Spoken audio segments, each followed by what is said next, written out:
Assalamualaikum warahmatullahi wabarakatuh. Perkenalkan, saya Oktavia Enggar Pradita. Di sini saya akan menjelaskan tentang rahan dan kafalah. Adapun materi rahan meliputi 1. Pengertian rahan, 2. Syarat dan unsur rahan, 3. Masyhuriyah rahan, 4. Praktik rahan tasijil, 5. Praktik rahan hiazi. Pengertian rahan. Secara etimologis, al-rahan berarti tetap dan lama. Sedangkan al-habs berarti menahan terhadap suatu barang dengan hak sehingga dapat dijadikan sebagai pembayaran dari barang tersebut. Makna gadai rahan dalam bahasa hukum perundang-undangan disebut sebagai barang jaminan, agunan, dan rungguhan.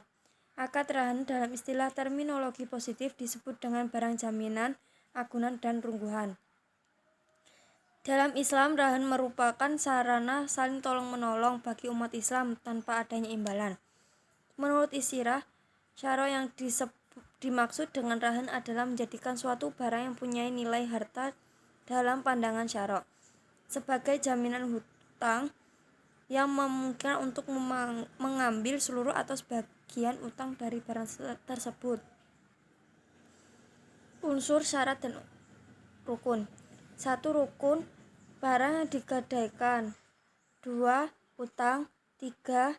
Ijab kabul, 4. Dua pihak yang bertransaksi yaitu pemberi gadai dan penerima gadai. Syarat rahan. 1. Syarat akid. Syarat yang harus dipenuhi oleh akid dalam gadai yaitu rahim dan murtahin adalah ahliyah.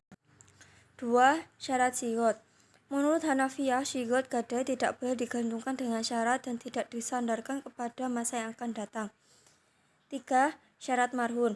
Para ulama sepakat bahwa syarat marhun sama dengan syarat-syarat jual beli.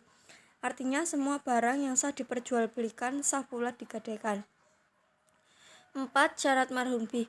Marhun bih adalah suatu hak yang karenanya barang gadaian diberikan sebagai jaminan kepada rahin.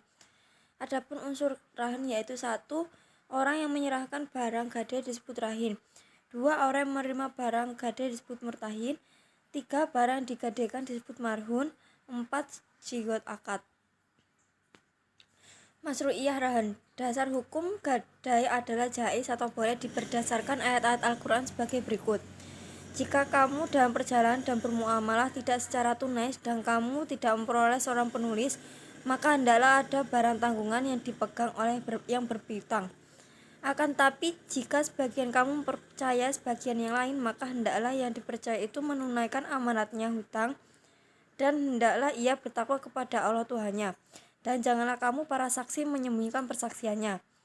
Dan barang siapa yang menyembunyikannya, maka sesungguhnya ia adalah orang-orang yang berdosa hatinya, dan Allah Maha mengetahui apa yang kamu kerjakan.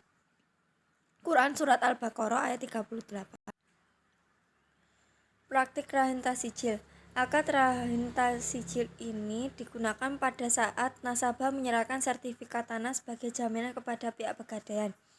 Setelah menyerahkan dokumen sertifikat tanah, selanjutnya nasabah diberi uang pinjaman oleh pihak pegadaian. Setiap bulannya nasabah harus membayar angsuran sebagaimana telah ditetapkan sebelumnya. Praktik rahan hiazi. Dalam praktik yang biasanya diserahkan secara rahan adalah benda-benda bergerak, khususnya emas dan kendaraan bermotor. Dalam bank syariah juga biasanya diberikan sebagai jaminan atau qard atau pembiayaan yang diberikan oleh bank syariah kepada nasabah. Dan juga dapat diperuntukkan bagi pembiayaan bersifat konsumtif seperti pembayaran uang sekolah, modal usaha dalam jangka pendek, untuk biaya pulang kampung pada waktu lebaran, dan lain sebagainya. Jangka waktu yang pendek biasanya 2 bulan dan dapat diperpanjang atas permintaan nasabah. Adapun materi kafalah meliputi 1. Pengertian kafalah, 2. Rukun kafalah, 3. Syarat kafalah, 4. Unsur kafalah, 5. Masyru'iyah kafalah, 6. Pengertian dan ketentuan kafalah bil ujrah. Pengertian kafalah. 1. Menurut bahasa, kafalah adalah al-dhamma yang berarti jaminan atau hamalah yang berarti beban, dan za'ama yang berarti tanggungan. Menurut istilah, kafalah adalah upaya menyatukan tanggung jawab penjamin kepada orang yang dijamin dalam suatu perjanjian untuk menunaikan hak wajib, baik di waktu itu atau yang akan datang. Rukun kafalah, ad-dhamin atau al-kafil, yaitu orang yang menjamin atau penjamin. 2. Al-madmun lahu atau al-makful lahu, yaitu orang yang diberikan jaminan. 3. Al-madmun anhu atau al-makful anhu, yaitu orang yang dijamin. 4. Al-madmun atau al-makful, yaitu objek jaminan atau biasanya berupa hutang, uang, barang atau orang. 5. Sighoh, yaitu akad atau ijab. Syarat kafalah yaitu 1. Al-dhamin atau al-kafil, yaitu orang yang menjamin atau memberikan jaminan harus memenuhi syarat balik, berakal, merdeka atau bebas dalam pengelolaan harta bendanya. 2. Madmun lahu atau al-makful lahu, yaitu orang yang diberikan jaminan atau memiliki piutang harus diketuai oleh orang yang memberikan jaminan. 3. Al-madmun anhu atau al-makful anhu, yaitu atau orang yang dijamin biasanya tidak disyaratkan untuk rela terhadap penjamin, namun jika rela akan lebih baik. 4. Al-madmun atau al-makful, yaitu utang yang berupa barang atau orang.